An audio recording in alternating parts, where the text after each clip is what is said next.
Hare Krishna. Welcome you all in the class. आज की Bhagavad Gita class में आपका सभी का बहुत बहुत स्वागत है। तो हम चैप्टर 3 जो है वो कर रहे थे। Chapter 3 shloka number 27। ओके। नमः ओम विष्णुपादाय कृष्ण प्रेष्ठाय भूतले श्रीमते भक्ति वेदांत स्वामी विधि नामिने नमस्ते सारस्वती देवी गौरवाणी प्रचारिणे निर्विशेष शून्यवादी पाश्चात्य देशीदान प्रेम से कहो जय श्री कृष्ण चैतन्य प्रभु नित्यानंद श्री अद्वैत गदाधर शिवासादि गौर भक्त वृंद। हरे कृष्ण कृष्ण कृष्ण हरे हरे, हरे राम राम राम हरे हरे। तो जैसा कि हम सब देख रहे हैं कि भगवत गीता जो थर्ड चैप्टर है वो है कर्मयोग, है ना। तो कर्मयोग में भगवान जो है बहुत ही कुशलता पूर्वक जीव को कर्म करने के लिए प्रेरित करता है।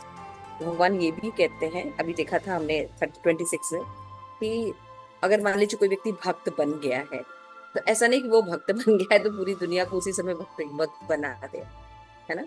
तो भगवान ने वहां पे एक कहते हैं कर्म कौशल्य बताया है कि आप देखिए भक्ति में कितने डिले आए हैं, है ना।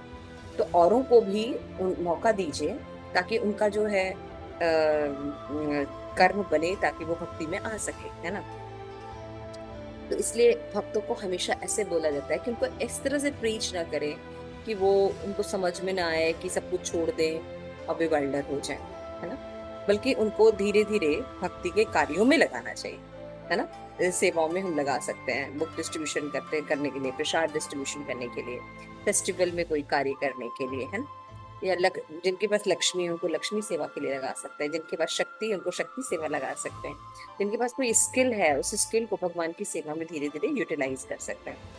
तो भगवान ने भगवद गीता में कहा है कि क्या करते हैं, जीवों का टेस्ट बढ़ाना है। जीवों को क्या करना है कि उनका जो निम्न रस है उससे उच्च रस का टेस्ट कराना है। तो जब धीरे धीरे वो उच्च रस का टेस्ट करते हैं तो अपने आप वो निम्न रस को छोड़ते हैं। तो धीरे धीरे लोगों को प्रोत्साहित करना है ताकि वो कार्य कर सके।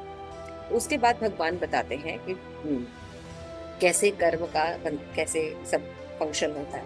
27 में भगवान बता रहे हैं कि प्रकृति क्रियमाणानि गुणे कर्माणि सर्वश अहंकार विमूढ़ आत्मा कर्ता अहम इति मन्यते। ये बहुत ही फेमस श्लोक है और ये जीव की स्थिति होती है ना, कि मिथ्या अहंकार के कारण जब जीव का मिथ्या अहंकार जो है वो बलवान होता है, उसको अपनी आइडेंटिटी की अज्ञानता हो जाती है, वो आत्मा नहीं शरीर है, तो क्या सोचता है कि ये प्रकृति जो है मेरे अंडर में काम कर रही है। तो जी भगवान ने भगवद गीता में इसके पहले बताया है कि दो प्रकार की शक्तियां हैं मेन, है ना, परा अपरा, और फिर बीच में एक जीव शक्ति।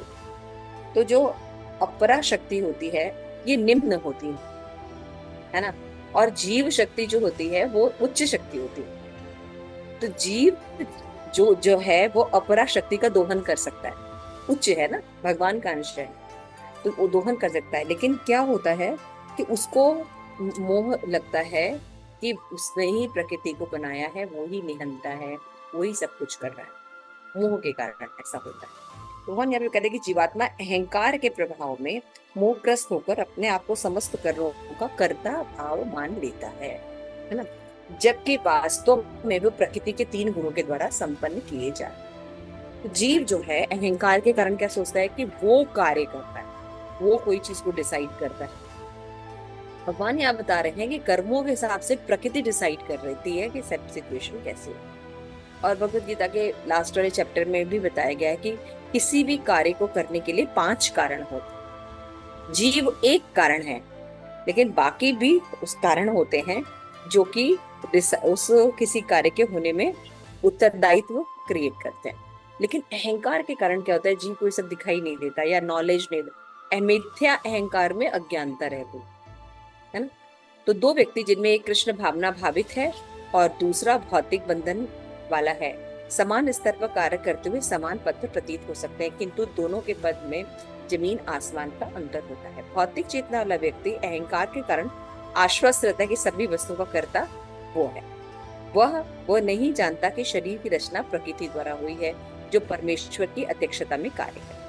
भौतिकतावादी व्यक्ति यह नहीं जानता कि अंतुगत वह कृष्ण के अधीन है। अहंकार वश ऐसा व्यक्ति हर कार्य को स्वतंत्र रूप से करने पर श्रेय लेना चाहता है, यही है उसके अज्ञानता का लक्षण। उसे यह ज्ञान नहीं कि उसके इस स्थूल तथा सूक्ष्म शरीर की रचना प्रकृति द्वारा भगवान की अध्यक्षता में की गई है। अतः उसके सारे शारीरिक मानसिक कार्य कृष्ण भावनामृत में रहकर कृष्ण की सेवा में तत्पर होने चाहिए। प्रभुपाद लिख रहे हैं यहाँ पे कि अज्ञानी व्यक्ति ये भूल जाता है कि भगवान ऋषिकेश कहलाते हैं, यानी सभी इंद्रियों के स्वामी। इंद्रिय तृप्ति के लिए इंद्रियों का निरंतर उपयोग करते रहने से ये अहंकार के कारण मोहग्रस्त रहता है, जिससे वो कृष्ण के साथ अपने शाश्वत संबंध को भूल जाए। तो ये जो श्लोका है ये बहुत इंपॉर्टेंट है और मुझे बहुत अच्छा प्रिय भी है। मुझे याद है कि जब हम कृष्ण भावनामृत में नए नए आए थे, उसके बाद कुछ 1-2 सालों के बाद ही मेरा एक्सीडेंट हुआ था। एक्सीडेंट में क्या हुआ था कि लेग लेग जो है मेरा टूट गया था, तो हम चल नहीं पाते थे, तो मंदिर तो आना जाना हो नहीं पाता था। तो उस समय पता चलता था कि कैसे आप बैठ जाते हैं तब भी आपके घर परिवार सारी चीजें चल रही है। लेकिन हमें क्या लगता है कि नहीं, अगर हम नहीं होंगे तो सब कैसे होगा, बच्चों का कैसे होगा, बाकियों का कैसे होगा। तो उस समय मैंने 2 साल बैठ के देखा कि हमारे बिना भी क्या होता है कि पूरी दुनिया जो है वो चलती रहती है।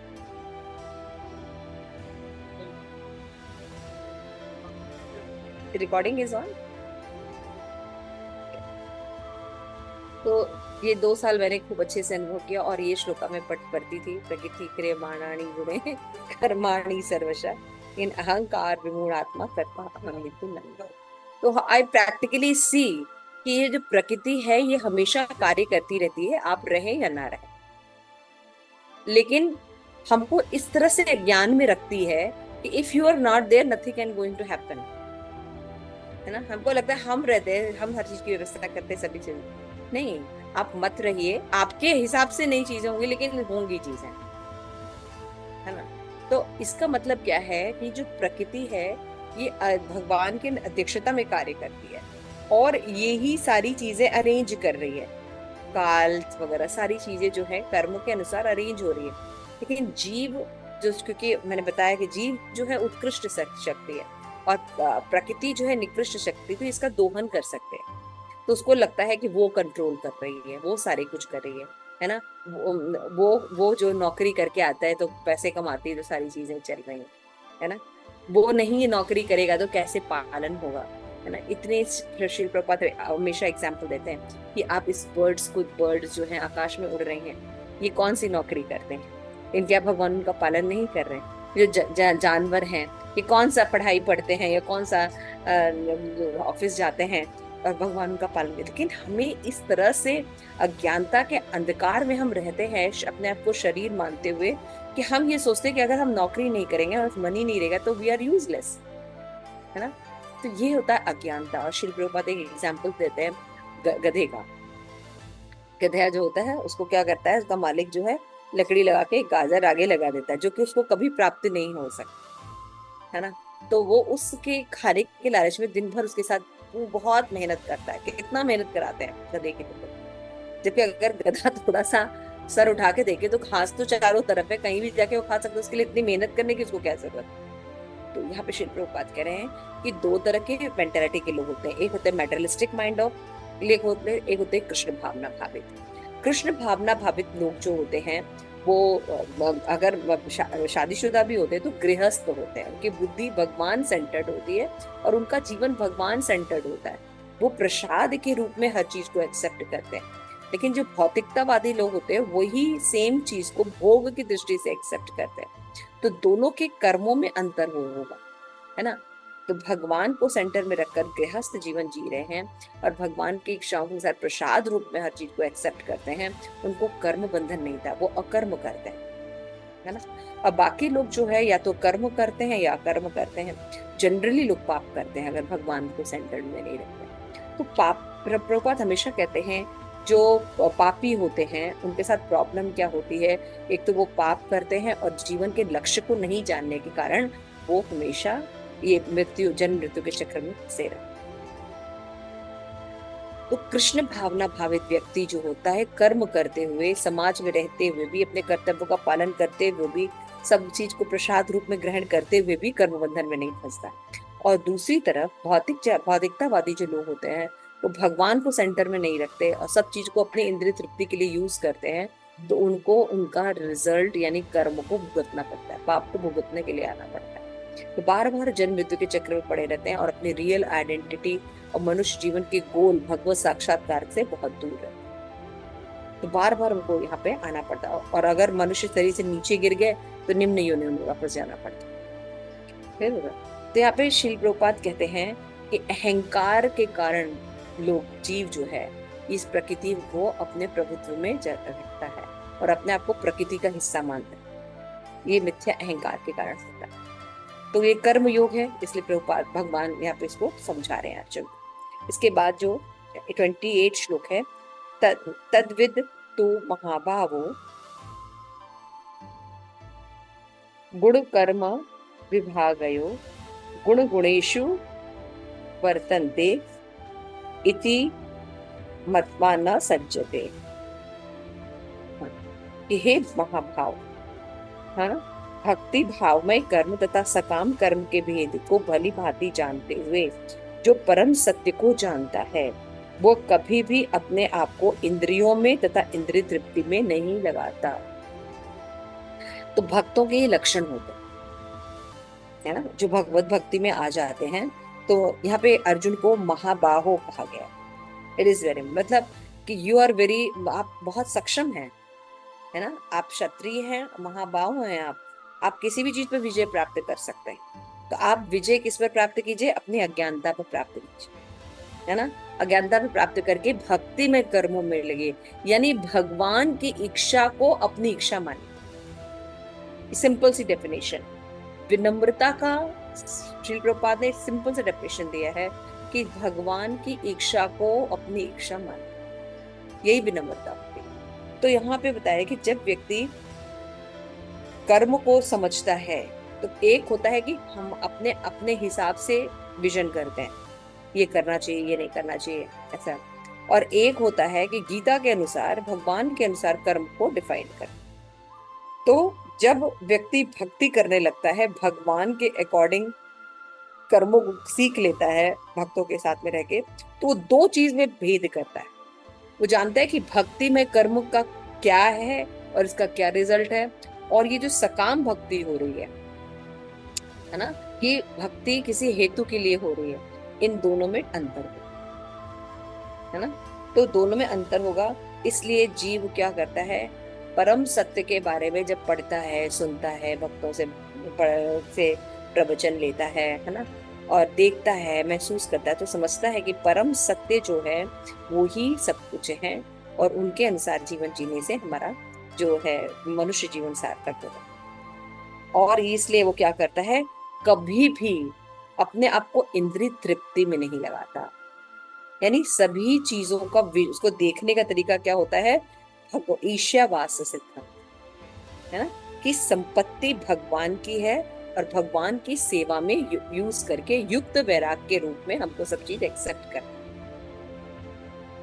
भगवान अर्जुन को क्या दिखा रहे थे कि अगर तुम इनको शरीर लेवल पर देख रहे हो, इनके शरीर का नाश होगा ही, तो युद्ध में नाश होगा तो इनको बेनिफिट मिलेगा, है ना, और आत्मा का कभी नाश नहीं होगा। तो इस समय मैं चाहता हूं कि धर्म की एस्टैब्लिश हो, और एस्टैब्लिश करने के लिए तुम्हें युद्ध करना पड़ेगा, है ना। उसी तरह जब हम भी भक्ति शुरू करते हैं तो हमें भी बहुत सी चीजों का सामना करना पड़ता है ना। हमने भी अपने घर परिवार से जो जुड़े रहते हैं, तो उनके संस्कार होते हैं, उनकी वैल्यू सिस्टम होते हैं, उनके लिविंग स्टाइल होते हैं, उनके हिसाब से देखना होता है। लेकिन यदि हम भक्ति में हैं तो क्या लक्षण डेवलप करेंगे, हम देखेंगे कि हम सकाम कर्म न करके भक्ति में कर्म करें, क्योंकि प्रकृति क्रियमाणानि गुणे कर्माणि सर्वशः, है ना। तो जब हम इंद्रिय तृप्ति में अपने आप को नहीं लगाते और भक्ति में लगाते, तो ये सबसे पहले एक भक्त डिफरेंशिएट करता है, तो बहुत इंपॉर्टेंट है। यहाँ पे श्री प्रभुपाद परपोर्ट बहुत सुंदर लिखे हैं कि परम सत्य को जानने वाला भौतिक संगति में अपनी विषम स्थिति को जानता है ना। वो जानता है कि भगवान के कारण वहां अब उसको दुख नहीं मिल रहा है, उसके अपने इच्छा शक्ति के कारण वो यहाँ पे पड़ा हुआ। वो जानता है कि भगवान वो कृष्ण का अंश है और उसका स्थान इस भौतिक सृष्टि में नहीं होना चाहिए था, क्योंकि दुखालय और अशाश्वत है। तो ये जगह उसका नहीं है, वो अपने वास्तविक स्वरूप को भगवान के अंश के रूप में देखता है। सच्चित आनंद है, ये अनुभूति होती है। मैं किसी कारण से देहात बुद्धि में फंस चुका हूँ। अपने अस्तित्व को शुद्ध अवस्था में उसे सारे कार्य भगवत कृष्ण की सेवा में नियोजित करने चाहिए। फलतः वो अपने आप को कृष्ण भावनामृत कार्यों में संलग्न करता है और भौतिक इंद्रियों के प्रति स्वभावतः अनासक्त हो जाता है। क्या हो जाता है? अनासक्त होता है, यानी उसकी रुचि नहीं होती। ये बहुत इंपॉर्टेंट चीज है। जनरली लोग क्या कहते हैं, सब कुछ त्याग दो और वृंदावन चले जाओ। यहाँ बोल रहे हैं कि वृंदावन भी अगर आप चले गए तो वो भी संपत्ति आपकी नहीं है, और ये भी संपत्ति जहां आप रह रहे हैं ये भी आपकी नहीं। तो आप क्या चीज छोड़ के जा रहे हैं? तो ये संपत्ति भी भगवान की है, और जो वृंदावन को जो सोच रहे हैं वो भी संपत्ति भगवान की है। तो कॉन्शियसनेस में जब तक चेंजेस नहीं आएगा, धाम जाके भी क्या करने वाले। इसलिए तीर्थ स्थानों को बहुत ध्यान से सेवन करना चाहिए, क्योंकि तीर्थ स्थान अगर आपके एक कार्यों का 100 गुना करके देते हैं, जैसे कहा गया कि तीर्थ स्थानों में अगर हम दर्शन करते हैं भगवान के, चैंटिंग करते हैं, प्रसाद लेते हैं, कई गुना लाभ होता है। तो उसी तरह से अगर हमारी कॉन्शियसनेस ठीक नहीं है तो कई गुना उल्टा, बल्कि और बंधन का कारण होके वापस आएंगे। तो इसलिए क्या करना चाहिए, सारे कार्य कृष्ण की सेवा में नियोजित करने चाहिए। फलतः वो अपने आप को कृष्ण भावना के कार्यों में लगाता है। भौतिक इंद्रिय कार्य के प्रति स्वभावतः अनासक्त हो जाता है, क्योंकि वे परिस्थिति जन तथा अस्थायी होते हैं। है ना? अनासक्त क्यों होता है? समझता है चीजों को कि वो जो अभी अभी जो बॉडी मिली है तो इतने देर के लिए हमारा सारा संबंध है, अभी सब चेंज हो जाएगा। तो वो जानता है कि उसके जीवन की भौतिक दशा भगवान के नियंत्रण में, फलतः सभी प्रकार के भौतिक बंधनों से विचलित नहीं होता, क्योंकि वह भगवत कृपा मानता है। श्री भगवान के अनुसार जो व्यक्ति भगवान परम सत्य को, ब्रह्म परमात्मा श्री भगवान तीनों विभिन्न रूपों को जानता है, वो तद्विद कहलाता है, क्योंकि वो परमेश्वर के साथ अपने वास्तविक संबंध को भी जानता है। तो यहाँ भी सबसे पहले प्रकृति में फंसने का कारण अज्ञानता है। तो सबसे पहले क्या करना चाहिए, व्यक्ति को ज्ञान लेना चाहिए, है ना? ज्ञान लेके अपने आप को सकाम कर्म से दूर कर लेना चाहिए। तब जीव जो है इंद्रिय तृप्ति की तरफ आकर्षित नहीं होता, बल्कि उनके प्रति अनमनस्क हो जाता है, अनासक्त हो जाता है ना? वो उसको क्या करता है, युक्त वैराग्य के रूप में। ये वो व्यक्ति कर सकता है जिसको ब्रह्म, परमात्मा और भगवान तीनों का नॉलेज होता है। यानी भागवत विधि से, भागवतम भक्तों के द्वारा पढ़ने से ये तीनों विषयों के बारे में तत्वतः भगवान के बारे में। नहीं तो जनरली ज्ञान विधि से जाएंगे तो आप ब्रह्म तक ही पहुंचने वाले, योग विधि से जाएंगे तो आप परमात्मा तक ही पहुंचने वाले। लेकिन जब आप भक्ति से जाएंगे तो आप भगवान को जानेंगे, परमात्मा को जानेंगे और ब्रह्म को भी जान सकते हैं। तब हम ये समझते हैं कि हम कृष्ण के अंश हैं। जब तक हम कृष्ण के उपासना नहीं करेंगे, भक्ति नहीं करेंगे, हमारा घर जो है वो गोलोक धाम, वहां के निवासी, वहां पे सब चीज शाश्वत, वहां पे प्रेम संबंध है, वहां पे वो व्यक्ति है जिसको प्रेम करने आता है, जिसके अंदर वो सारे गुण हैं जो हम चाहते हैं, जो पूर्ण है, वो है कृष्ण, है ना? तो हमें आश्रय तत्व का पता चलता है। तो यहाँ पे सबसे पहले क्या हुआ, भक्त ज्ञान अज्ञान को दूर करता है और फिर भेद करता है। उसके बाद 29 में बोल रहे हैं, प्रकृति गुण सम्मूढ़ा संजते गुण कर्मशु तान अकृष्टविदः मदान कृतविदः न विचालये। तो माया के गुणों से मोहग्रस्त होने पर अज्ञानी पुरुष पूर्णतः भौतिक कार्यों में संलग्न रहकर उनमें आसक्त हो जाते। दोनों में तुलना कर सकती है। अगर भक्त है तो वो विषयों से दूर रहेगा उसको ज्ञान के द्वारा, लेकिन अगर भक्त नहीं है और माया के अधीन है, प्रकृति क्रियमाणे गुणे, तो उसकी क्या एक्टिविटी होती है, ये भी दोनों को बता रहे हैं। तो बता रहे हैं कि वो पूर्णतः क्या रहेगा, आसक्त रहेगा। क्योंकि किसको मानेगा, भगवान से रिलेशन नहीं होने पर जीव अपने आप को शरीर लेवल तक मानता है, उसके ऊपर का उसको ज्ञान नहीं हो पाता। तो वो क्या सोचता है कि शरीर का मतलब सब कुछ प्रकृति उसके भोग के लिए। तो क्या हम अब क्या होता है, उसके कार्य उसके ज्ञान अभाव के कारण अधम होते हैं, किंतु ज्ञानी को चाहिए कि उसे विचलित ना करे। या फिर भगवान कह रहे ठीक है कि व्यक्ति भौतिकता में लगा हुआ है, हम जानते हैं कि अज्ञान के कारण है, लेकिन हमको जो है भक्ति प्राप्त हुई है, ये ज्ञान प्राप्त हुआ है, इसका ये मतलब नहीं कि एक दिन में उसको भक्त बना ले। ये बार बार बता रहे हैं कि ज्ञानी मनुष्य स्थूल भौतिक चेतना से और भौतिक उपाधियों से पूर्ण रहे, है ना। मैं माँ भारत का हूँ, मैं भारतीय हूँ, मैं पिता हूँ, मैं माता हूँ। ये शरीर प्रकृति की देन है। जो व्यक्ति शारीरिक चेतना में अत्यधिक आसक्त होता है मंद अर्थात आलसी कहलाता है। अल्प अज्ञानी मनुष्य शरीर को आत्म स्वरूप मानते हैं। वे अन्यों के साथ शारीरिक संबंध को बंधुत्व मानते हैं और धार्मिक अनुष्ठानों को औपचारिकता को अपने लक्ष्य में, किसको लक्ष्य मानते हैं? धार्मिक अनुष्ठानों को। अब देखिएगा पूर्णिमा में पूजा कराना, यज्ञ कराना, है ना, अपने घर में सत्यनारायण भगवान की कथा कराना, है ना, रुद्र अभिषेक कराना, धार्मिक अनुष्ठानों को ही सोचते हैं कि यही भक्ति है ना। और धार्मिक अनुष्ठान करके क्या करते हैं? लाभ की प्राप्ति के लिए करते हैं, सब कुछ अच्छा बना रहे हैं, है ना। गाड़ी खरीदते तो भगवान के मंदिर में चढ़ाते, क्यों है? कोई एक्सीडेंट वगैरह ना हो और हम हमेशा इंद्रिय तृप्ति कर सके। पर माता जी जब भक्त भी गाड़ी लेते तो लेके तो मंदिर जाते ही हैं अपने, तो वो सही नहीं है? कॉन्शियसनेस लेवल है ना कि भगवान इससे भक्ति के कार्य, ये आपकी संपत्ति और आपकी सेवा कर। हाँ, यही कि इसमें कॉन्शियस अभी पढ़ा ना, आपके भक्त लोग बैठे, आपके भक्त बैठे। दोनों में कॉन्शियस लेवल का अंतर है ना। अभी पढ़ा ना प्रकृति गिरमण की भौतिकतावादी का जो सोच, दोनों एक ही काम कर रहे हैं लेकिन दोनों की कॉन्शियस लेवल में बहुत अंतर है।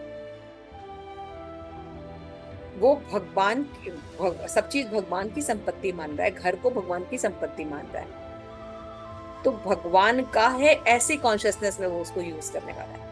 लेकिन वो व्यक्ति किस तरह की, भगवान ने दिया है मुझे भोग करना है, अब भोग निर्बाध रूप से चले, तो कोई अड़चन ना आए। दोनों कॉन्शियसनेस के रिजल्ट में बहुत अंतर है। धार्मिक औपचारिकता को लक्ष्य मानता है। लक्ष्य किसको मानता है? मैं बताया ना क्या भाई, कुछ ना कुछ करते रहना चाहिए ना, है ना। जैसे आप देखिए घर घर में लोग मीट खाते हैं, घर घर में लोग अनाचार का पालन करते हैं, है ना, है ना। लेकिन फिर अपने घर में सुंदरकांड कराते हैं, क्यों कराते हैं? थोड़ा पवित्रता बन जाए और फिर हम ठीक से भोग कर सकें। ठीक है। तो जो भौतिकतावादी है इसी कर्म कांड को लक्ष्य मान, औपचारिकताओं को, लेकिन ये औपचारिकता है, ये भक्ति नहीं है, इससे कुछ नहीं होता। ऐसे भौतिकतावादी ग्रस्त उपाधियां पुरुष के कुछ प्रकार के कार्यों में सामाजिक सेवा, राष्ट्रीयता, परोपकार, आप देखते होंगे, है ना। लोग जो है पहले तो सब कुछ छोड़ देते हैं, लेकिन क्रिया विहीन कब तक रहेंगे? तो फिर क्या होता है? परोपकार आदि कार्यों में लग जाते हैं, ब्रह्मचारी हो जाएंगे, सन्यासी हो जाएंगे, सब कुछ छोड़ देंगे, है ना। लेकिन हम जो है सेवा करना जीव का स्वभाव है, वो निष्क्रिय नहीं रह सकता। तो आर्टिफिशियल मुमुक्षु भी हुए हम, परित्यागो फल्गु वैराग्य कथ्यते। तो ज्यादा देर तक सर्वाइव नहीं करेंगे। तो फिर आप देखिए हम ये, अब देखिए बहुत से बाबा लोग होते हैं, सब कुछ छोड़ देते फिर वापस आके परोपकार के कार्य करते होते हैं। जोड़ों का दर्द ऐसे ठीक होगा, ये ऐसे, है ना, माता पिता की सेवा करनी चाहिए, इन सब चीजों पर परोपकार, परोपकारी बातें पर, है ना। नहीं तो फिर समाज की सेवा करने थे, नहीं तो फिर देश की सेवा, राष्ट्र की सेवा करने लगते। तो लेकिन कहने का मतलब ये कि ये सब उपाधियां हैं।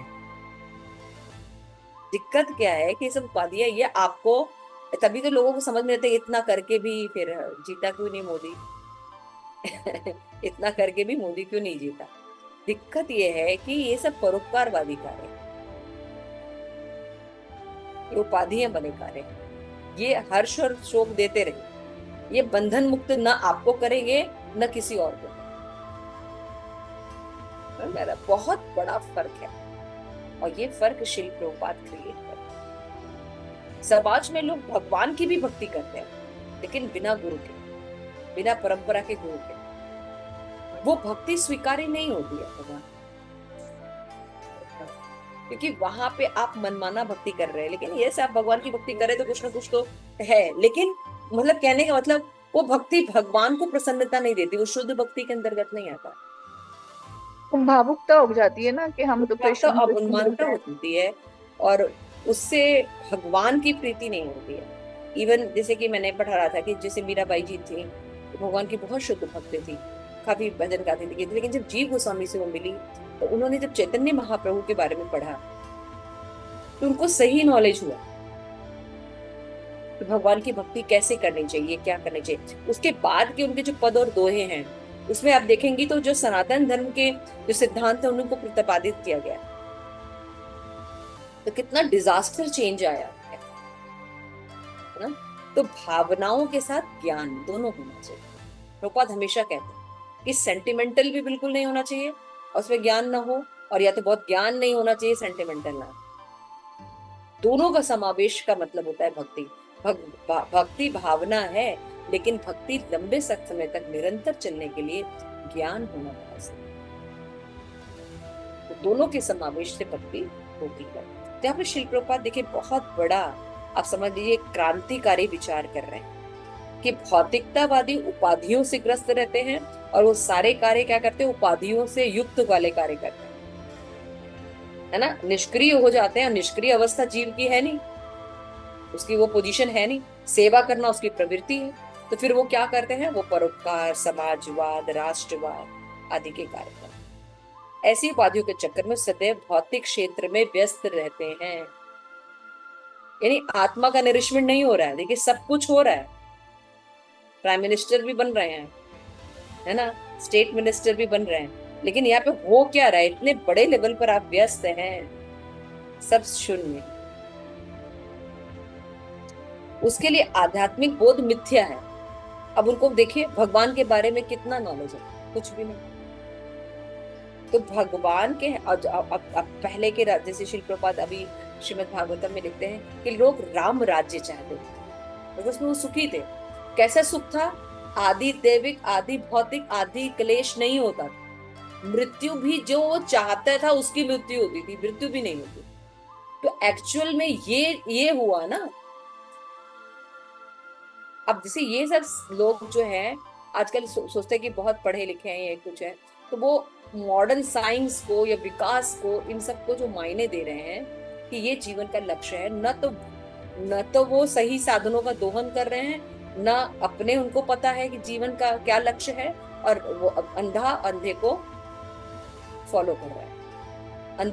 अंधे लीडर्स हैं, उनको नॉलेज नहीं है, परोपकार तक भी आ जाते हैं, राष्ट्रवाद, देश तक, विकासवाद तक भी आ जा रहे हैं, लेकिन इस तरह से प्रोग्रेस हो नहीं सकती।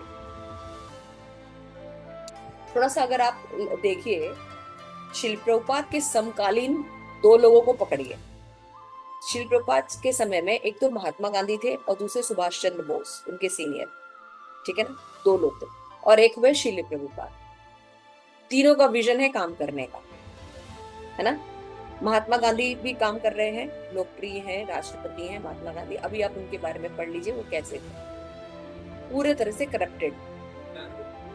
गीता वो भी पढ़ते थे, लेकिन गीता का कोई भी परंपरा से नॉलेज नहीं होने के कारण उस गीता को कोई यूटिलाइजेशन नहीं, गीता का वास्तविक यूटिलाइजेशन नहीं था। क्यों? क्योंकि वो भगवान के संदेश को मानते नहीं थे, है ना। वो अहिंसा को बोलते थे, और वो कहते थे ऐसा भगवान कैसा जो हिंसा कराता है। वो समझ ही नहीं पाते थे सब चीजें। उससे क्या हुआ, आज तक देश क्या हालत, किस हालत में है, आप समझ सकते हैं। दूसरी तरफ सुभाष चंद्र बोस को लीजिए, वो भी बहुत अच्छे इंसान थे, बहुत कुछ करना चाहते थे, बहुत कुछ परंपरा थे, लेकिन परंपरा का और भगवान का नॉलेज नहीं था। तो उन्होंने भी बहुत प्रयास किए। उनके साथ क्या हुआ, उनको भी ऐसे पॉलिटिकल इश्यूज का शिकार बनना पड़ा कि कोई जाना ही नहीं कि उनका हुआ क्या है, जिए कि मरे। किया बहुत कुछ उन्होंने भी, सेना बनाई, ये किया, युद्ध किया, लेकिन सक्सेसफुल नहीं। तीसरी तरफ प्रभुपाद को देखिए, फुल सक्सेसफुल व्यक्ति, हाँ, कोई वेपन यूज नहीं, कुछ नहीं, वो भी परोपकार का कार्य करने के लिए थे, लेकिन उनके साथ परंपरा थी, राइट गुरु थे, राइट नॉलेज, है ना। 40 रुपए लेके 40 करोड़ की संपत्ति बना के आए, है ना। अपना जीवन भी सुंदर जिए, कृष्ण भावना भावी जिए, और आज करोड़ों लोग जो जुड़ रहे हैं, मेरे जैसे भी जो लोग एकदम संदेहपूर्ण स्थिति में रहते हैं, समझ में नहीं आता, भौतिकता में ग्रस्त रहते हैं, हम बिल्कुल अनमनस्क से रहते हैं, लेकिन शिल प्रभुपाद को पढ़ते हैं तो जीवन मिल जाता है। शिल प्रभुपाद को मिलकर हमें लाइट मिल जाता है ना। हमको पता है कि हमें क्या करना चाहिए, क्या नहीं करना चाहिए। और खाली प्रभुपाद इतना ही नहीं बताते, उसको करने के तरीके भी बताते हैं। प्रॉब्लम ही क्रिएट नहीं करते, प्रभुपाद प्रॉब्लम बताते हैं, प्रॉब्लम का सोल्यूशन बताते हैं और करके भी दिखाते हैं। और एक संस्था भी बना के गए हैं कि अगर आपको उसमें हेल्प चाहिए तो आप जाइए, वहां पे आप करिए, आप आराम से वो कार्य कर सकते। अब आपको देखना है आपको किसके जैसा बनना है। स्टेप स्टेप पे गाइडेंस देते हैं, हेल्प करते हैं, उत्साह देते हैं। और भरो आश्रय तत्व देते हैं शिल प्रभुपाद। शिल प्रभुपाद आश्रय तत्व देते हैं कैसे भगवान के साथ अप्रोच करना। What is your vision? How you can see the world? What is your right consciousness to see the world? ईश्वरवाद सिद्धांत is the right consciousness to see the world. और भगवान के प्रसाद के रूप में देखे बिना ना तो हम किसी से घृणा करते हैं, ना तो हम किसी से कुछ करते हैं, और सनातन धर्म का पालन भी करते हैं। बेस्ट सोर्सेस का यूज करते हैं। तो हमें इतिहास में ये तो पढ़ाया जाता है कि ये हुआ, इसने ये किया, वो किया, लेकिन हर समय में मुगलों का शासन था तो रूप गोस्वामी, सनातन गोस्वामी थे, उनको कितना सम्मान दिया जाता है ना। अंग्रेजों का जमाना था, भक्ति विनोद ठाकुर थे, कितना सम्मान दिया जाता था। तो भक्त हर समय कमल के फूल की तरह रहता है, चाहे कोई भी युग रहा हो। भक्त कीचड़ में कमल के समान खिला हुआ रहता है, क्योंकि भगवान का उस पर प्रोटेक्शन रहता है। जो अंग्रेज किसी को dog and Indians are one, एक मानते थे, वो भक्ति विनोद ठाकुर के लिए गाड़ी रेलवे लाइन बना के देते, भैया आप आओ। आप समझ रहे हैं, भक्ति सिद्धांत से देश आजाद होने के बाद कितने ज्यादा रेपुटेटेड। तो अब इन तीनों कैटेगरीज में अपने आप को आप जज कर सकते, बहुत आराम से जज कर सकते हैं आपको किस रास्ते पे चलना। क्योंकि भगवान ने भगवत गीता में कहा है, नेहा विक्रम नाशोऽस्ति। ऐसे बादलों की तरह पतन नहीं हो जाता है जो भक्ति नहीं भी कर पाए। आप अभी पढ़ रहे थे ना हरि नाम चिंतामणि में, ना आभास से भी कितना लाभ है, जितना कि लोग बड़ी बड़ी भक्ति करके भी नहीं प्राप्त कर सकते। वो नामाभास से वैकुंठ प्राप्त करा देते। नामाभास, हिलनम में, स्तोभ में नाम ले लीजिए, वैकुंठ। क्यों नहीं भगवत भक्ति करें, कोई लाभ मतलब हानि नहीं। ये बहुत बड़े सेंटेंस है, ये सब बातें पढ़ के आप अपने लाइफ को केंद्रित कर सकते हैं। और ज्यादातर लोग ये सब चीजों से भ्रमित है और अनजान। इसी दोनों श्लोकों में तुलना की गई है कि जो भगवत भक्त होता है वो तुलना अंतर करता है, और जो भौतिकतावादी होते हैं वो अज्ञानी होते हैं और पूर्णतः इंद्रिय तृप्ति में लगे। समझ रहे हैं? तो ऐसे भौतिकतावादी उपाधिधारी मनुष्य को कुछ प्रकार के कार्यों में सामाजिक सेवा, राष्ट्रीयता और परोपकार है। ऐसी उपाधियों के चक्कर में सदैव भौतिक क्षेत्र में व्यस्त रहते हैं। आध्यात्मिक बोध मिथ्या है, अतः उनके लिए रुचि नहीं लेते हैं। वो भौतिक अगर उनको रखा भी जाए तो प्रभुपाद के नॉलेज को सोचते हैं, मतलब माला करने से क्या होगा माला करने से ही सब कुछ होगा, है ना। पृथु महाराज को विश्वास, प्रभुपाद लिखते हैं, राम राज्य लोग चाहते हैं। जिस तरह से राम ने राज्य किया, परीक्षित महाराज ने राज किया, युधिष्ठिर महाराज ने राज्य किया, है ना, पृथु महाराज ने राज किया, लोग चाहते हैं उस तरह से राज्य। और ये लोगों ने कृष्ण भावना भावित को राज्य करके पूरे ब्रह्मांड पर शासन किया, है ना। तो ये सब चीज हमें सोचना चाहिए, इट इज वेरी इंपॉर्टेंट। तो हम अकेले कुछ नहीं कर सकते, लेकिन हम प्रभुपाद के मिशन से जुड़ के बहुत कुछ कर सकते हैं।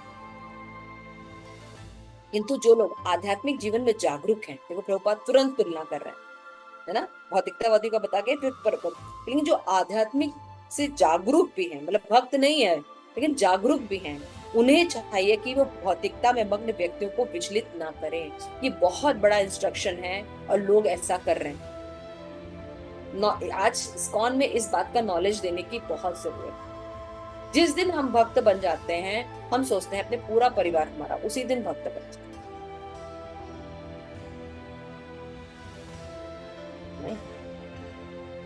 अच्छा, तो यही होगा कि शांत भाव से अपने आध्यात्मिक कार्य को करें। देखिए प्रभुपाद अनुद्वेग कर्म वाक्य, है ना, वाणी की तपस्या में भगवान बताते हैं अनुद्वेग करम वाक्यम, किसी को ज्यादा विचलित नहीं करना चाहिए। आप अपनी भक्ति कीजिए, इस हिसाब से रहिए कि लोग प्रभावित हो। भगवान से प्रार्थना करना चाहिए। मुझे ये जब ये श्लोक मैंने पढ़ा था, फिर कौन, मैं सोची थी फिर क्यों हम प्रयास करें, फिर कौन आएगा भक्ति में प्रभुपाद। तो प्रभुपाद का ने जवाब दिया है श्रीमद् भागवतम में उद्धव गीता में। और उद्धव ने भी सेम प्रश्न भगवान से पूछा कि आप ऐसा कह रहे थे, कौन मतलब कौन भक्ति के लिए इंटरेस्टेड होने वाला है। इतना भौतिकता में लगे हैं लोग, शरीर के लेवल पे लगे हुए, कौन सुनने वाला है मेरी बात। तो भगवान वहां पे बहुत अच्छा ज्ञान देते हैं कि हे उद्धव, हालांकि वो भौतिकता में लगे हैं लेकिन भौतिकता के चुभन को जान रहे हैं। वो संतुष्ट नहीं है क्योंकि वो आत्मा है और वो कार्य भौतिक इंद्रिय तृप्ति कर रहा है, उससे वो जड़ से चेतन तत्व कभी प्रसन्न नहीं रह सकता। जब तुम उनको इस आत्मा के सुख का ज्ञान दोगे तो वो उनको शांति प्रदान करेगा, वो अवश्य सुनेगा।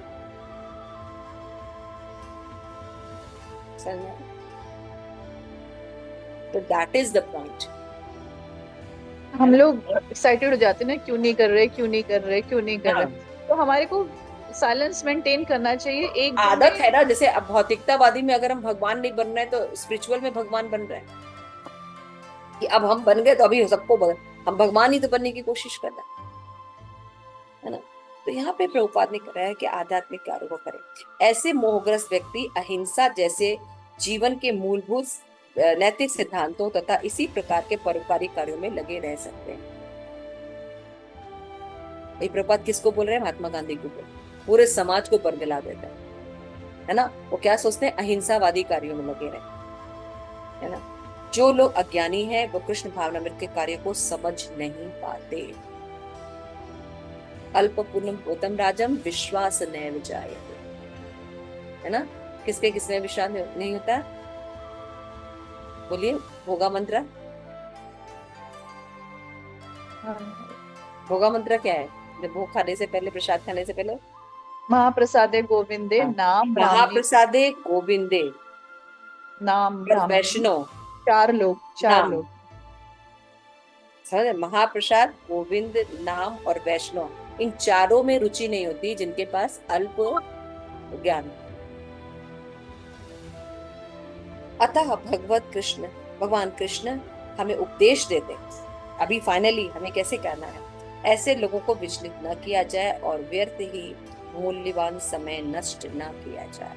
नवा अपराध। किंतु किंतु नवा बताया गया है कि अश्रद्धालुओं को भगवान नाम की चर्चा नहीं करनी चाहिए। लेकिन भक्त सुनते हैं, भक्त वो भी रिस्क लेते हैं भगवान के लिए और फिर भी प्रचार करते हैं। तो प्रभुपाद क्या करें? किंतु भगवत भगवान से भी अधिक दयालु होते हैं। ऐसा करना चाहिए लेकिन वे भगवान के अभिप्राय को समझते हैं, फलतः वो सभी प्रकार के संकट झेलते हैं। अभी हमने बॉम्बे में ऑफिस में देखा, महाराज की बुक है ना, कितने प्रकार के संकट उन्होंने झेले।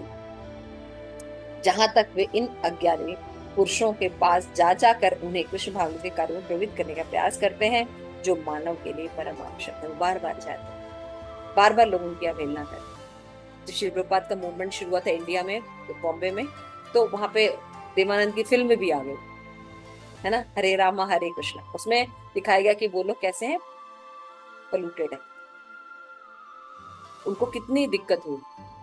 तो महाप्रभुपाद ने क्या कहा कि ये दम मारो, दम का दम निकल जाएगा और हरे कृष्णा रह जाएगा। और यही हुआ, बहुत दिनों तक तो चला, लेकिन बाद में लोग जो हरे कृष्णा बोलते थे, हरे कृष्णा बोलते।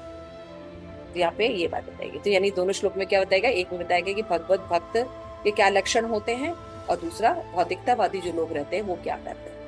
30 श्लोक, मयि सर्वाणि कर्माणि सन्न्यस्य आध्यात्म चेतसा निराशी निर्मम भूत्वा युद्धस्व विगज्वर। अब ये समझ गए हो अगर अर्जुन, तो क्या करो, तुम सारे कार्यों को मुझे समर्पित करके, अगर तुम्हें बात समझ में आ गई है तो अपने सारे कार्य मुझे समर्पित करके पूर्ण ज्ञान से युक्त होकर क्या क्या चीजों से बचो?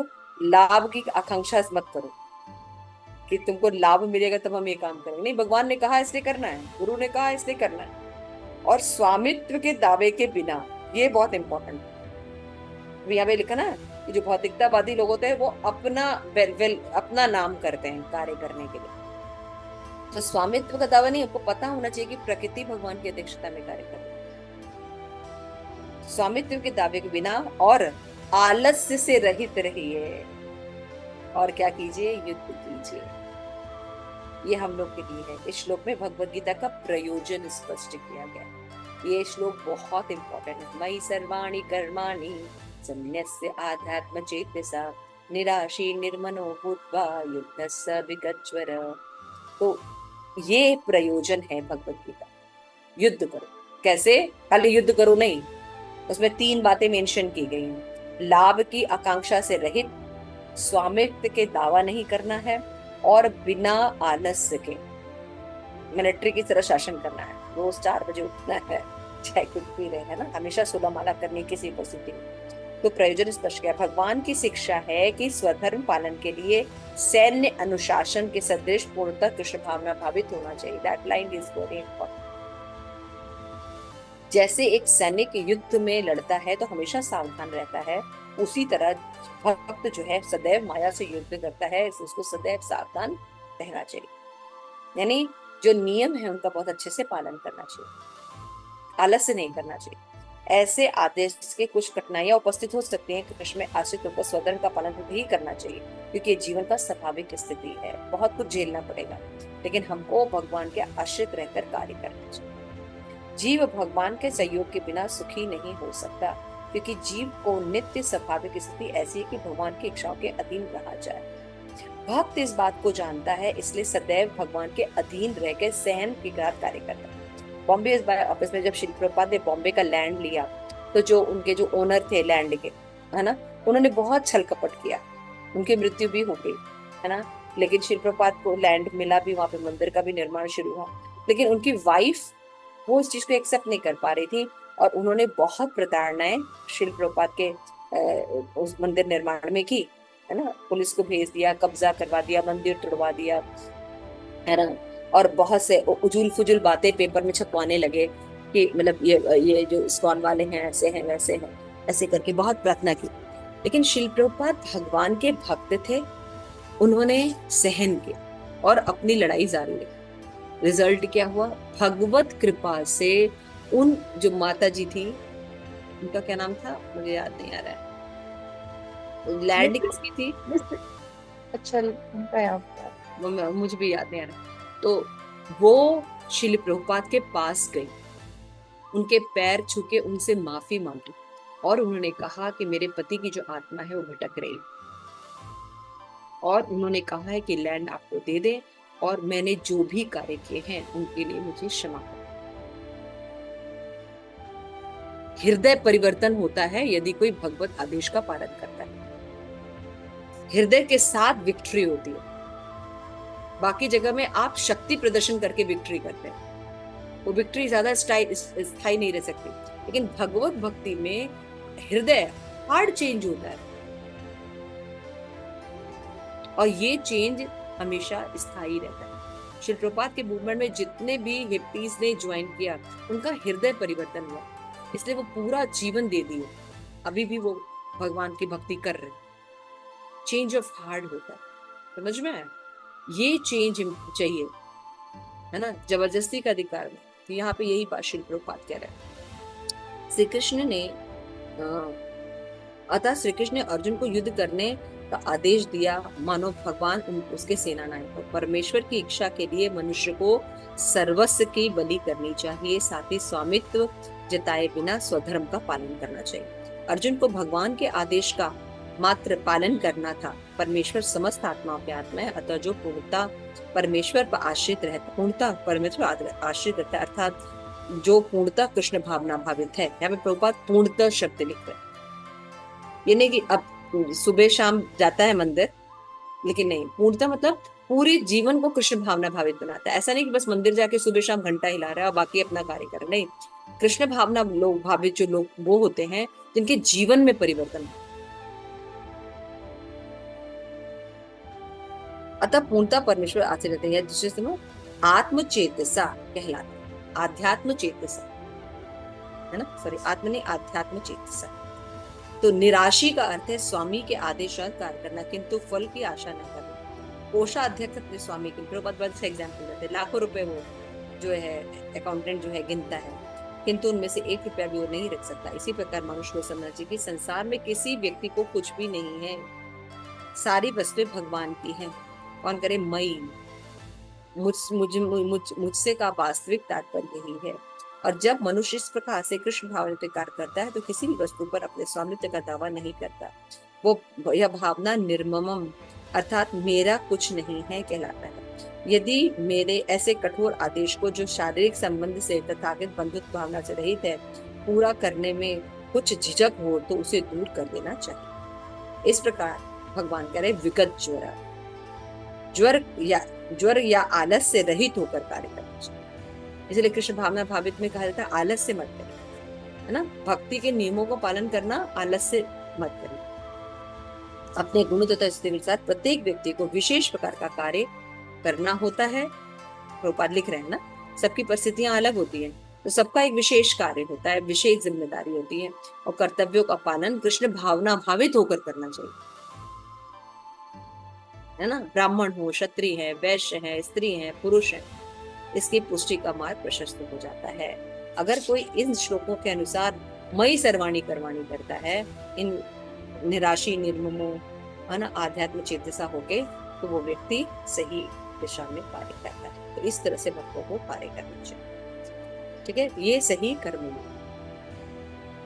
जब भी कहीं कोई बोले कि भक्तों को कैसा होना चाहिए, तो ये 28 श्लोका आप कोट कर सकते। 28 श्लोका भक्ति के लिए है और 29 श्लोका जो है भौतिकतावादी लोग। Thank you so much. Shri Prabhupada की जय। आप सभी को भक्ति की जय। मिठाई गौर परमानंद कभी।